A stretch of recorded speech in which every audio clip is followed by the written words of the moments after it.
Good day, everyone. Today we will be talking about risk and control self assessments. There are advantages of the risk and control self assessments. The advantages are the following. First, it increases employees' understanding of the company's risk and controls. Second, it raises employee control consciousness. Third, it provides a mechanism for early risk detection. Fourth, it encourages more open communication, teamwork, and continuous improvement. And lastly, it empowers employees and enhances accountability.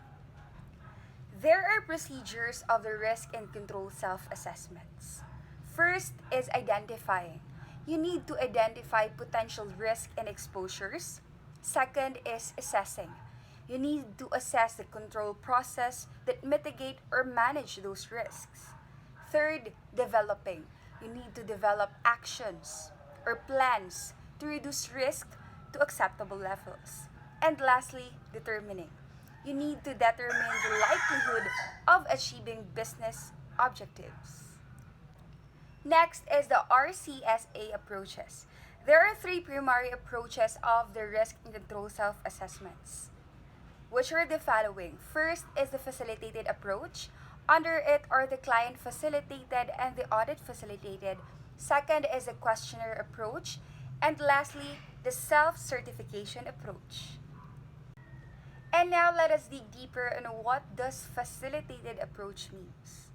Internal auditors with specialized training can help organize facilitated team workshops in which information is gathered from work teams representing different levels or areas in business or unit function.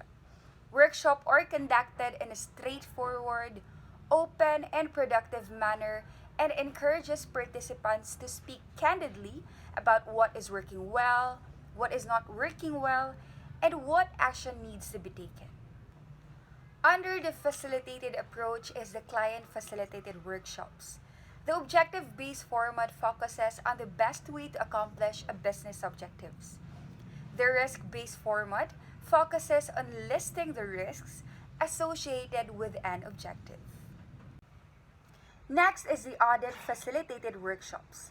The control-based format here focuses on how well controls are working. The process-based format focuses on selected activities that are elements of a chain of processes. In order the workshop to be a successful one, they need to follow some components. First is facilitators should interview participants before the workshop begins. Second, workshop should provide sufficient time for the team to brainstorm, develop, and discuss ideas. Third is to control issues and to carefully examine it. Fourth is participants should receive a quick summary and assessment of the discussion. And lastly, actions should be taken. The second one is the questionnaire approach. Surveys or questionnaires can be used when budgets are limited or individuals who would normally participate are too widely dispersed to participate in a workshop. Survey questions need to be customized for the unit's any specific circumstances or needs of the units being assessed, including their regulatory environment. Furthermore, the process owners themselves should interpret the data after it is collected. The third one is self-certification approach. Self-certification refers to a number of approaches that produce information about the business processes, risk management activities, and control procedures. The role of internal audit.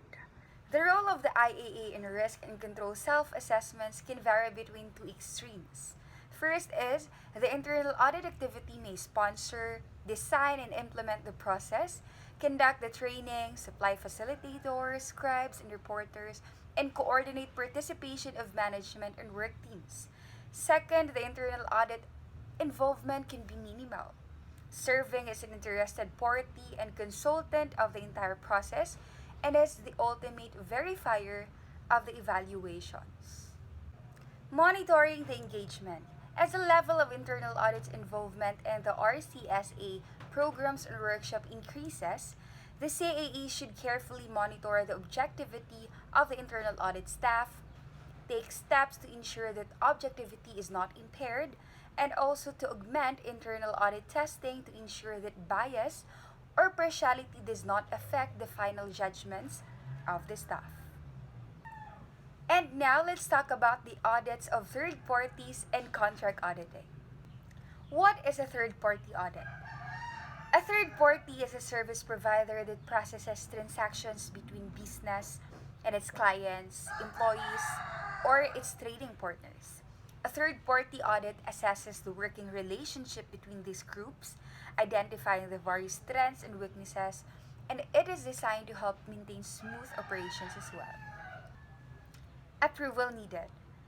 This type of audit can be conducted only with the consent of the third party. A contract with the service provider should specifically state the scope of the service to be provided, the service standards, and the minimum acceptable service provider characteristics. If auditing of the provider is necessary, the contract should include the right to audit. SOX requirement. The requirements of the Sarbanes-Oxley Act make third-party audits report very important to the process of reporting on effective internal controls at service organizations. Performing third-party audit. A third-party audit may be performed either by internal auditors or by an outside independent auditor.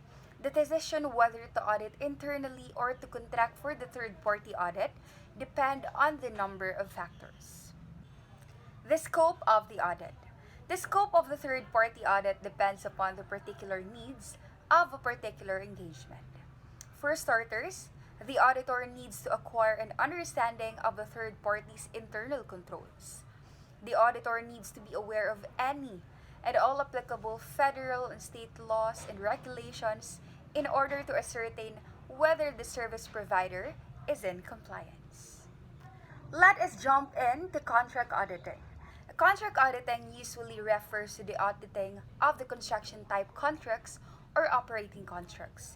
There are three of them: the lump sum contracts, the cost plus contracts, and the unit price contracts. What is lump sum contracts? These contracts are made for a total price in accordance with certain specifications or requirements. Audit challenges arise as a result of the changes that complicate the contract details. Risks of lump sum contracts.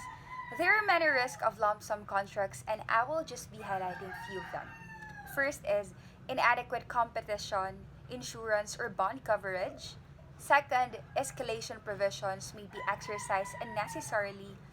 Third, changes in specifications or prices and authorization for extras and revisions may cause a contracted cost to increase outside the formal tender authorization process. Another risks are the extras, changes or revisions that are already part of the original contract may be charged again. Additional charges may be added for overhead items that should not be included. The content of change orders, including appropriate fees, may not be appropriately authorized. And lastly, inadequate inspections relative to specifications. Continue about assurance engagement. Let's go to the cost plus contract. For the cost plus contracts, the buyer pays the cost of performing the contract plus fixed dollar minus amount or percentage of the cost of the contractor. The advantage of cost plus contract is that it can be used for projects with numerous significant unknown factors.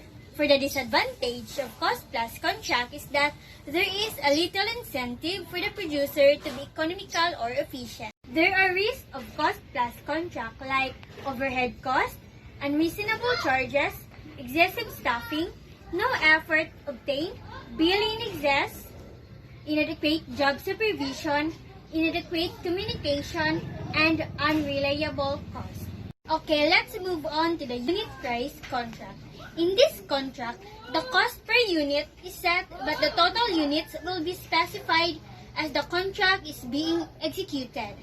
Auditors should evaluate bidding procedures, tax treatments, terms of the contracts, Risk of the unit price contract is excessive project payments, improper reporting, and inaccurate field records.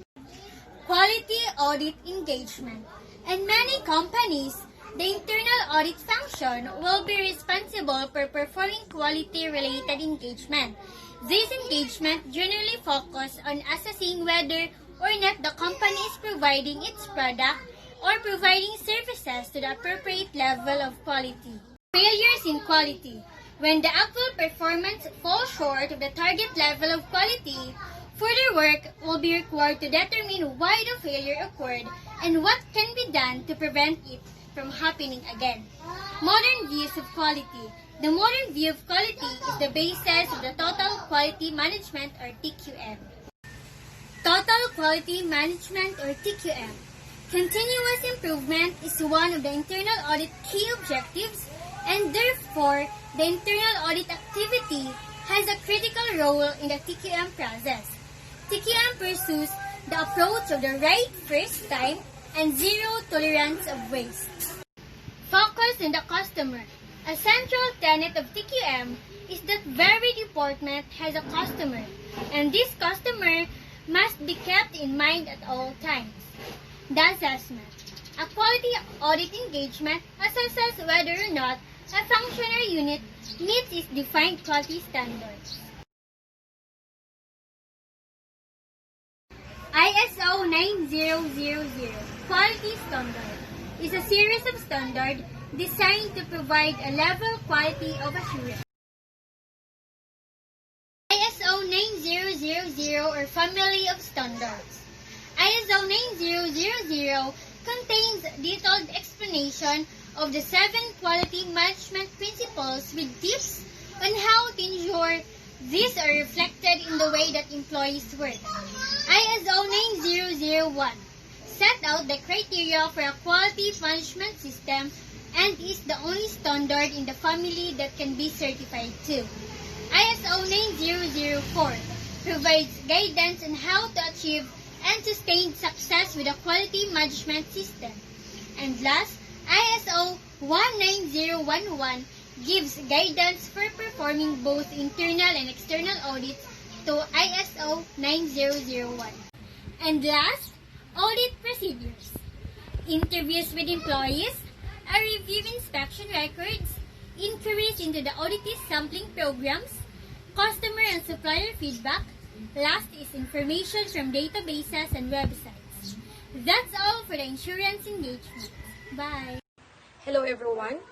In my part, I will discuss about the due diligence engagement, security audit engagements, and privacy audit engagement. So, I will discuss about the due diligence engagement. So, due diligence engagements are often performance for a potential acquisition, joint venture, or diverse nature. External professional advisor are normally part of the team, often the leading it. Part of agreement. Part of any preliminary agreement to purchase a business must be authorized to give access to the book and the facility of the seller in order to perform the due diligence audit. Does not need to be a financial engagement. Security audit engagement.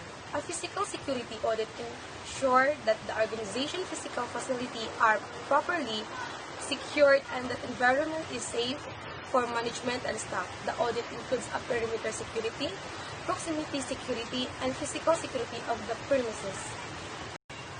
Perimeter security auditing requires a review of the property boundaries and the boundary risk assessment, including a documenting risk on-site map. Risk can include real lines, road unsecure access point, improperly lighted areas, power lines, phone lines, and other service access points. The auditor should attempt and gain unauthorized access by accessing the guard station or through social engineering. For example, attempting to pass security without credential. Proximity security auditing determines how the vulnerable company buildings are by being near certain items or buildings. Physical security auditing. assesses the integrity of building entry point, the facility should be turned to identify the document, security, and safety issue. The company should hold regular, mandatory cleaning session and explain evacuation procedure in case of the fire, bomb threat, or other types of disaster. Privacy audit engagement. Privacy concern. Privacy concern exists in all aspects of the organization from its paper-based record to its internal database to its policy of data collection on its website.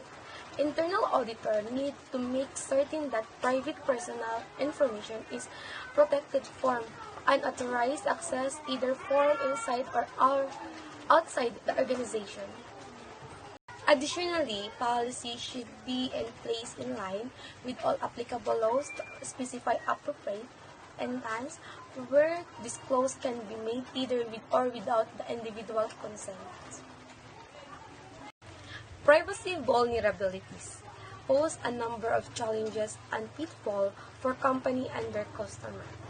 For company, disclosing or closing control of private information could lead to lawsuit, penalty, fines, and all particular importance negative publicity. For individual, unauthorized disclose for private information could be embarrassing, inconvenient, and cause financial loss, such as damaged credit rating. Privacy requirements. Most countries have laws and regulations to protect personal data information, but the application of this law and their enforcement will vary.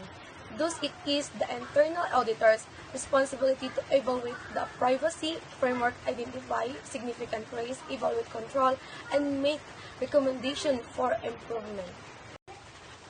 Evaluating the privacy framework. First, compliance with governmental statutory and regulatory mandate. Second, documenting compliance with the governmental statutory and regulatory mandate. Third, the organization existing policy and procedure. Fourth, protection of personal information unless cost versus benefit of additional security measures. Evaluating the privacy framework. Ethical imperative of maintaining the confidentiality of the private information. With regards to the Code of Ethics, the rules state that internal auditors shall be prudent in the use and protection of information acquired during the audit, and shall not use information for any personal gain or in any manner that would be contrary to the law or be detrimental to the legitimate and ethical objectives of the organization. Identifying privacy risk. First, general information about the organization. Second, data characteristics. Third, data flow maps. Fourth, data collection policy. Fifth, data storage policy. Sixth, data usage policy. Seventh, data disclosure policy. Eighth, data destruction policy. Evaluating controls. The evaluating controls, the auditor should consider the following administrative controls, technical controls, physical controls, and other controls. Performance audit engagement. Organizations are only able to achieve success if they are able to achieve their goals and objectives. To achieve their goals and objectives, organizations have to have the right performance measurement systems in place to understand whether they are on the right track. Objective. The objective of performance audit is to appraise the organization's performance measurement system to understand whether the system is effective and efficient in measuring the organization performance. Performance audit focus on the effectiveness, efficiency, and economy of the information. Performance audit usually entail review of the organizations. Operational audit engagement. There are two types of operational audit engagement. First, the economy and efficiency engagement, and the second is the program result engagement. Economy and efficiency. It determined the following: how the economically and efficiently an operation uses its resources. Second, the cause of operational inefficiencies. Third, compliance with laws and regulations pertaining to issues of economy and efficiency. A program result. A program result engagement is an audit of a particular program or activity that primarily focuses on cost, output, benefits, and the effects of the program. The achievement of the desired present objectives. The second, the effectiveness of the program or activities in achieving the desired objectives. And the third one is compliance with related laws and regulation pertaining the program or function under audit. Scope of engagement. The audit of the financial statement is done by the external auditor. May involve looking at an area that is not a main part of the audit. May also look at efficiency connected to financial amount. Audit risk. The risk that the conclusion that is reached is incorrect. 3 events must occur for this to happen. First, there is an error in what is being audited. Second, internal controls fail to detect the error. Third, the auditor fails to detect the error. There are three components of audit risk. The first one is inherent risk, the second one is control risk, and the third one is the detection risk. Good day everyone, I am Rosemary Perez. Today I will discuss the 3 components of audit risk. The first risk is inherent risk, second, control risk, third, detection risk.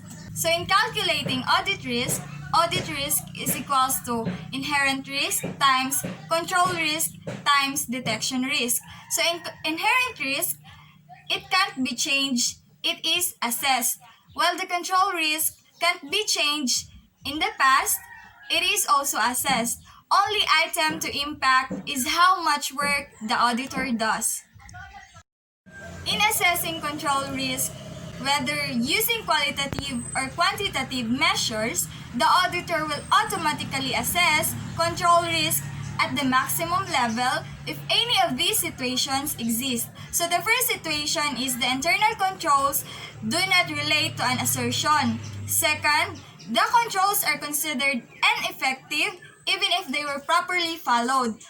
Third, evaluating the effectiveness of the controls would be useless, and even after careful evaluation, the auditor would not be able to reduce control risk.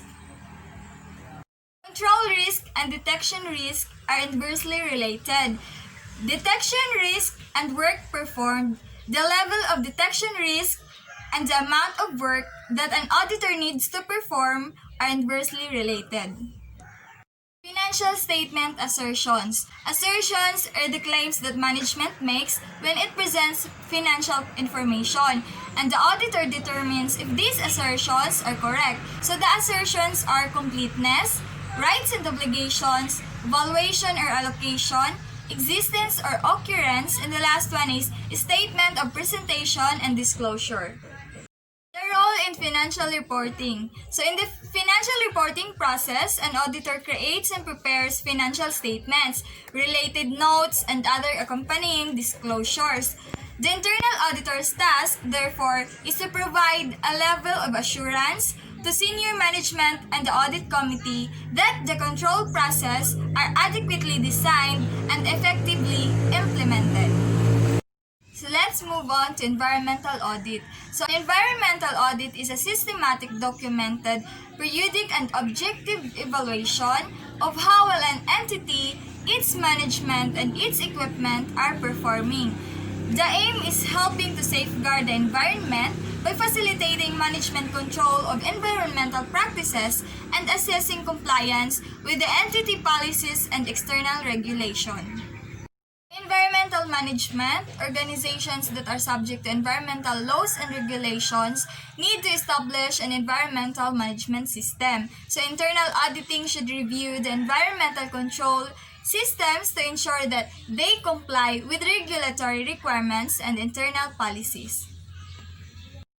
ISO 14000 series provides a general framework of environmental quality standards based upon formal certification. So companies that want to be in compliance with ISO 14000 are required to have an audit each year of their system. These audits are to be undertaken by an independent external expert. The IIA Research Foundation has identified 7 types of environmental audits. These are the compliance, environmental management systems, transactional, treatment, storage, and disposal facility, pollution prevention, environmental liability accrual, and product audit. So the internal audit's role are the following. Organizations need to assess environmental, health, and safety risks, especially companies that operate in countries with high fines and severe penalties for environmental damage, employee rights, lawsuits, and safety liability. The CEA will need to certify that these risks have been assessed and addressed. In large companies, environmental auditing may be conducted internally by a dedicated environmental audit function. Now let's move on to my last discussion. So, consulting services and principles of consulting. So, what is consulting? From the glossary, advisory and related client service activities, the nature and scope of which are agreed with the client, are intended to add value and improve an organization's governance, risk management, and control process without the internal auditor assuming management responsibility. So, for examples, it include counsel, advice, facilitation, and training. Authority for consulting. So, the authority to perform consulting engagements must be given in the charter. So, in Implementation Standard 1000, Consulting 1, the nature of consulting services must be defined in the Internal Audit Charter. Practice Advisory 1000 C1-1 is no longer applicable, but it provides 12 principles that are intended to guide consulting engagements performed by internal auditor. Good day, I'm Beth Rachel Emiliora and I am going to discuss the 12 consulting principles. First, value proposition. Second, consistency with internal audit definition. Third, audit activities beyond assurance and consulting. Fourth, interrelationship between assurance and consulting. Fifth, empower consulting through internal audit charter. Sixth, objectivity. Seventh, internal audit foundation for consulting services. Eighth, communication of fundamental information. Ninth, principles of consulting understood by the organization. 10th, formal consulting engagements. 11th, CAE responsibilities. And the last one, criteria for resolving conflicts or evolving issues. There are 4 types of consulting engagement. First is formal or planned and subject to written agreement. Second, informal consulting engagements, which includes the routine activities. Third, special consulting engagement. This includes the participation on a merger and acquisition team or system conversion team. The last one is emergency consulting engagements. This includes the participation on a team established for recovery or maintenance of operation after a disaster or other extraordinary business event, or a team assembled to supply temporary help to meet a special request or unusual deadline. My next topic is refusal of consulting engagement. Auditors generally should refuse a consulting engagement if it is meant to circumvent or to allow others to circumvent requirements that would normally apply to an assurance engagement. Independence and objectivity. Internal auditors may provide consulting services relating to operations for which they have had previous responsibilities. Implementation Implementation Standard 1130C1. Under this standard, it stated that internal auditors may provide consulting services relating to operations for which they had previous responsibilities. Implementation 1130C2. If internal auditors have potential impairments to independence or objectivity relating to proposed consulting services, disclosure must be made to the engagement client prior to accepting the engagement. To assess the impact that previous position may have on objectivity, the auditor should consider first, the appropriate requirements and standards of the profession. Second, expectation of stakeholders, directors, the audit committee, and legislative bodies. Third, any allowances or restrictions that are in the charter. Fourth, disclosures that may be required by standard. And the last one is subsequent audit work, including its scope and coverage. When objectivity is impaired, what should we do?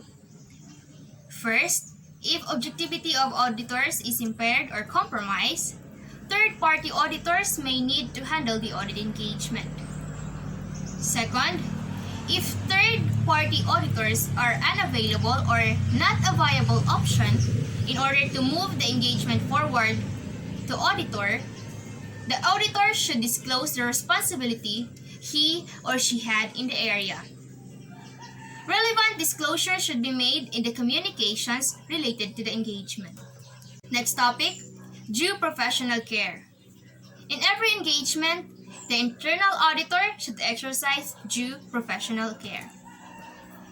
Implementation Standard 1210C1, it stated that the CAE or Chief Audit Executive must decline the consulting engagement or obtain competent advice and assistance if the internal auditor's lack of knowledge, skills, or other competencies needed to perform all or part of the engagement. Implementation Standard 1220C1. It stated that internal auditors must exercise due professional care during a consulting engagement by considering the first, needs and expectation of clients, including the nature, timing, and communication of engagement results. Second, relative complexity and extent of work needed to achieve the engagement's objectives. Third, the last one is cost of consulting engagement in relation to potential benefits. Scope of work. A consulting engagement scope and methodology must sufficiently address the objectives. Implementation Standard 2200C1. It stated that during consulting engagements, internal auditors must address controls consistent with the engagement objectives and be alert to significant control issues. In reservations about scope.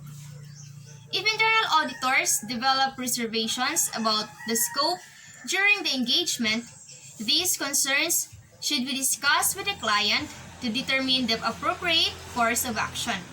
In these situations, internal auditors must exercise professional judgment in order to first, determine the significance of any exposures or weaknesses as well as the impact of any actions taken or contemplated to address these problems.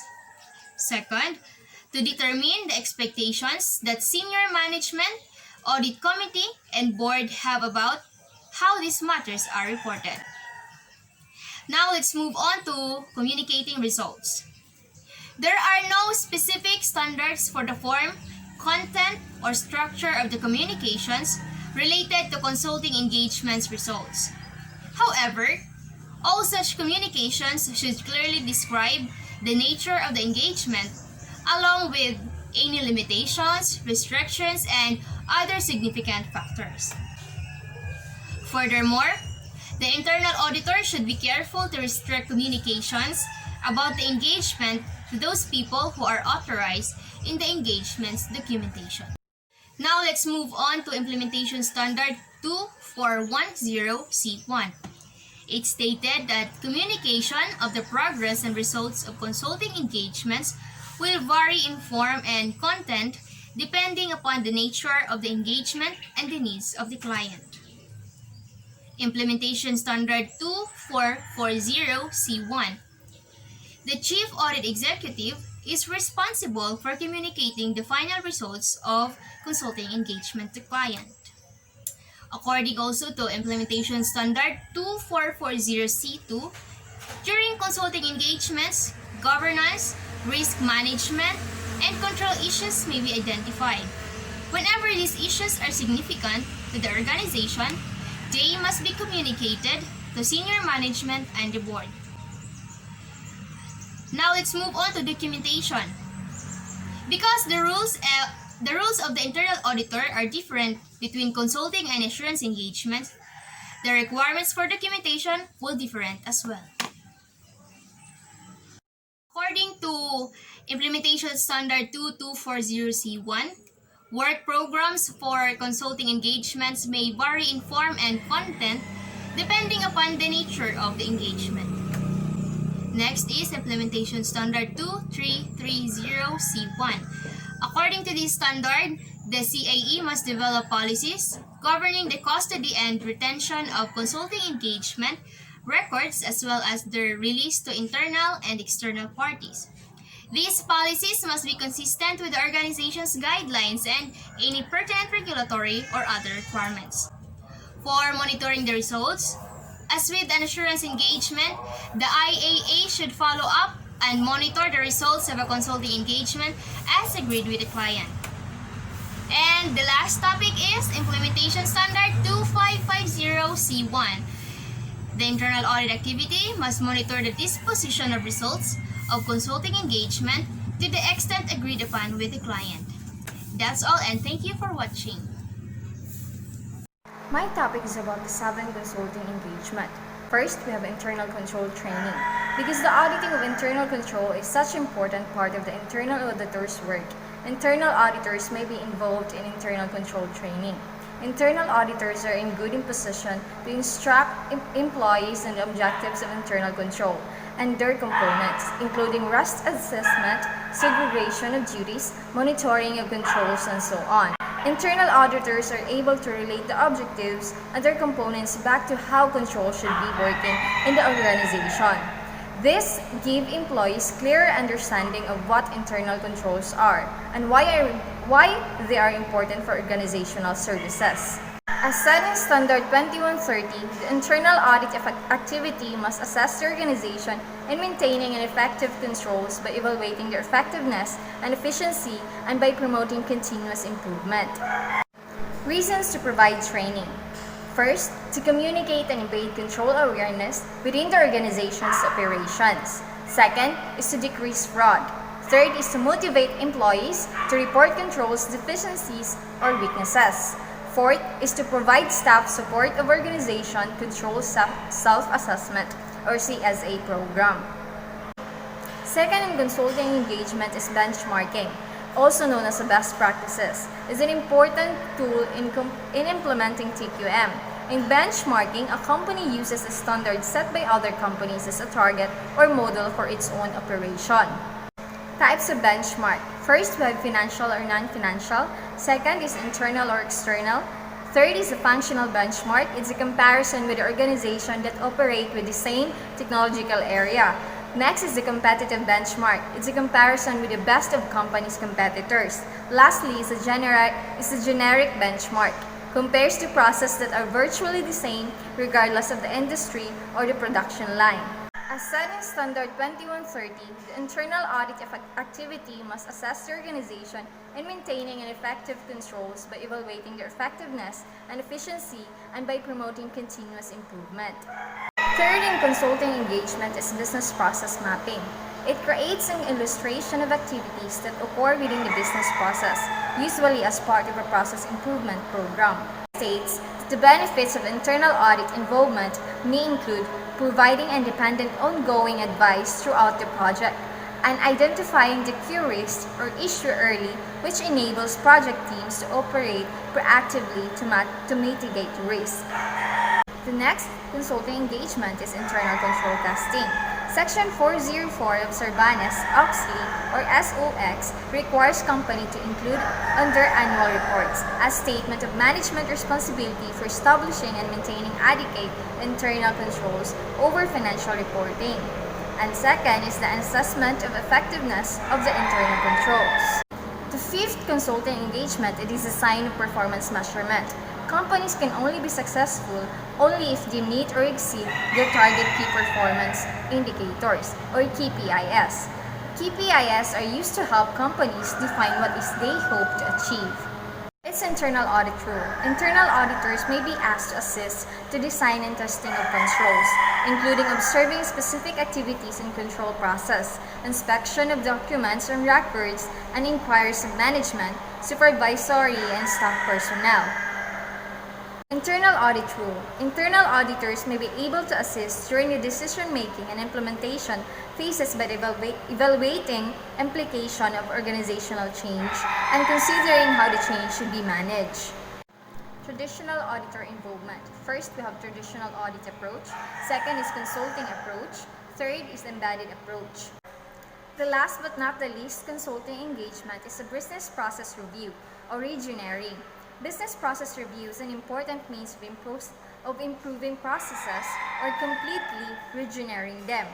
BRP promotes rapid change, which is in the current business environment can provide a competitive advantage.